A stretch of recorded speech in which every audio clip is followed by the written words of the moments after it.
How would you build a shave horse? Let me show you how I did it.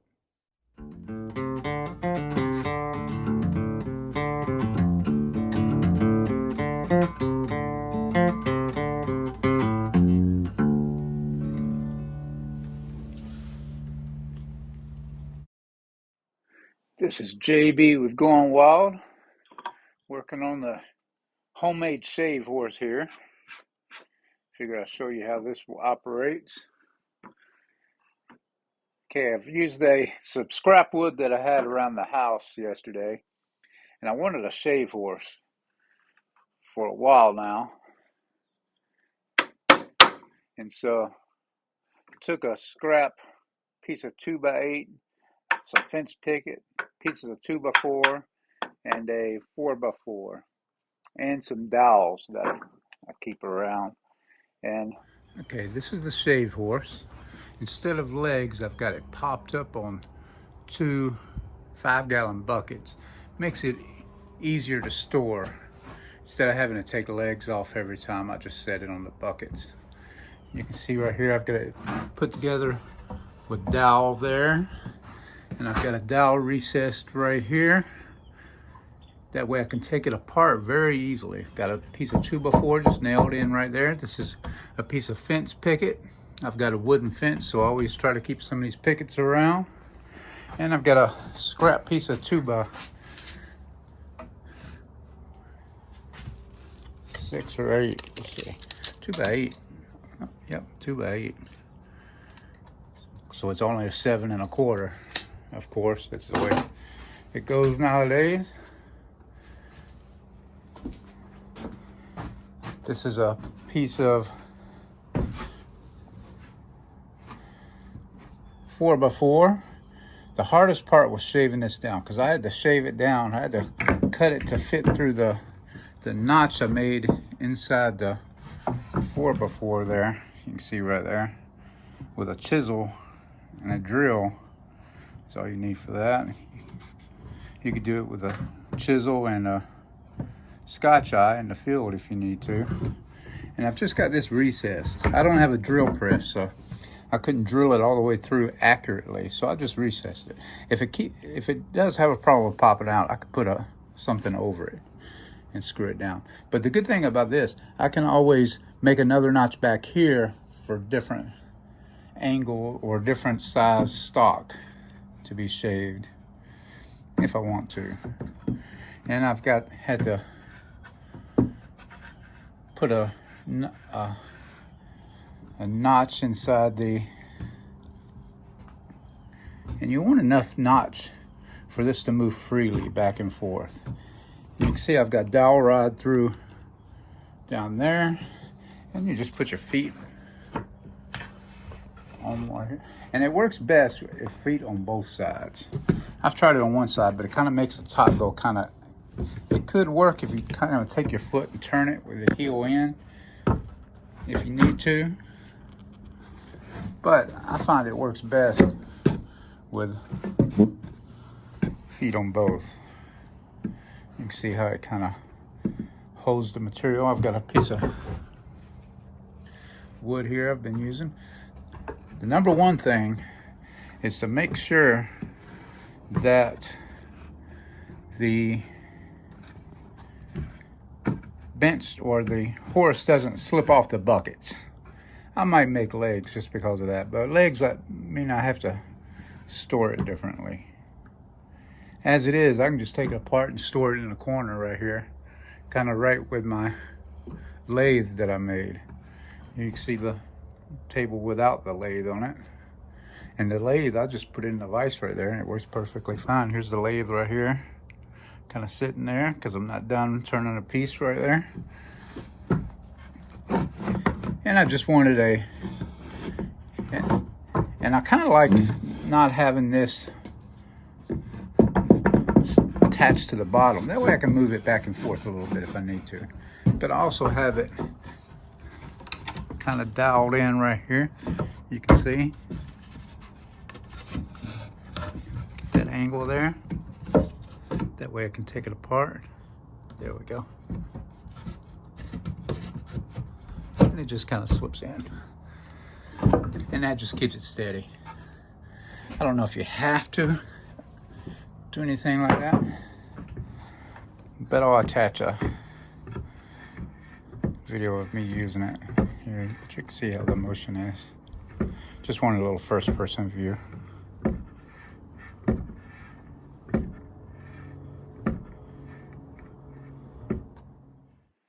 You can see the 4x4. I've got a couple of pieces of it's actually the scrap from making this tongue here. The hardest part was creating this tongue. I thought I would saw or use a hatchet and then use a chisel, but I actually used my small hand saw. Okay, we have a couple of pieces there just to make it wider so it takes up this whole 1/6 or 5 1/4 or whatever it is. You can see how this operates. You just put your feet on the peg and push, and it locks in the stock.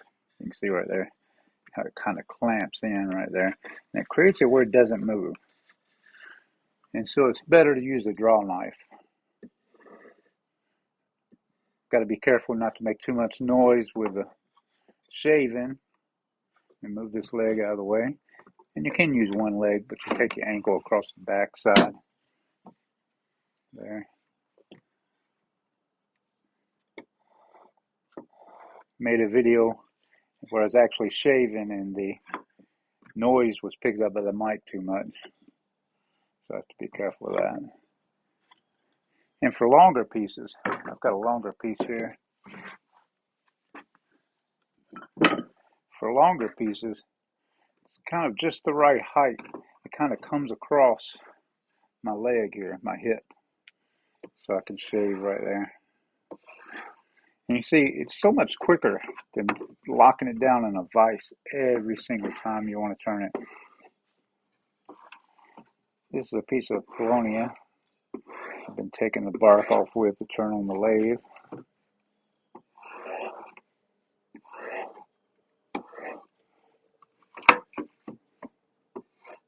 You can see how it operates here.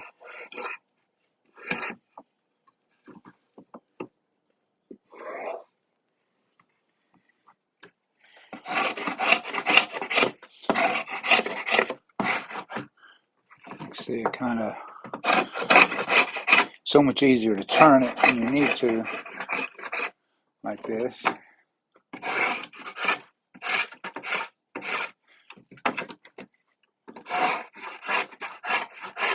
This is a piece of cedar,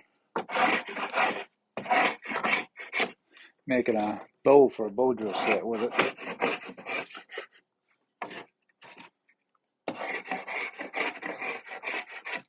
And for the longer pieces, I'd kind of put it right past my hip here. Got a knot right there. Take a hatchet to that.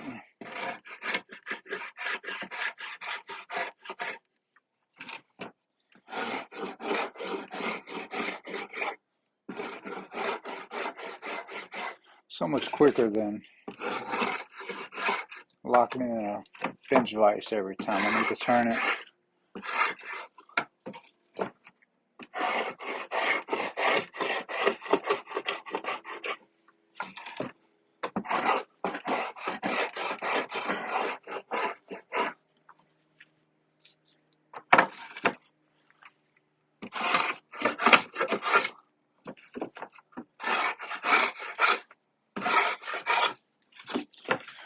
Just wanted to show some video time of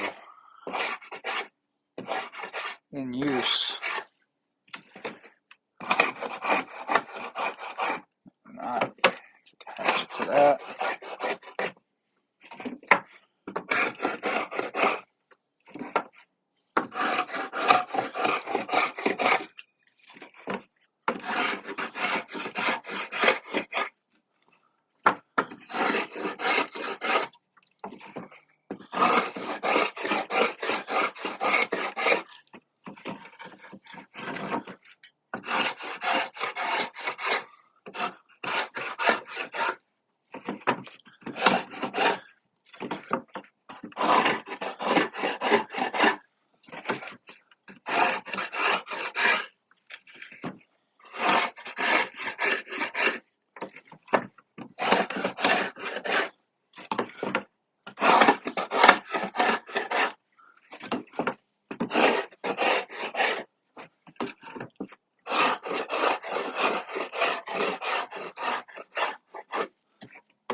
Twist it up in the closer.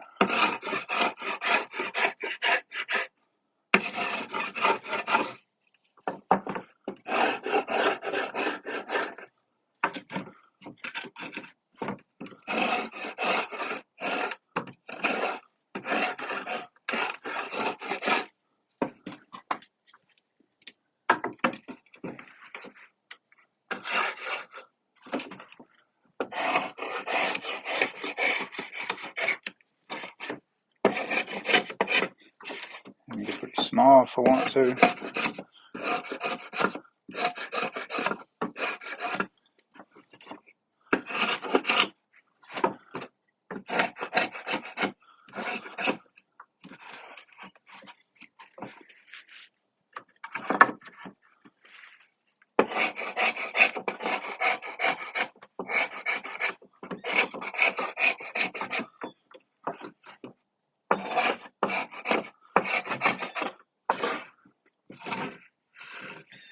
And that's how it works. This is JB reminding you, don't forget to like and subscribe to the channel here. And remember to get outside and go wild.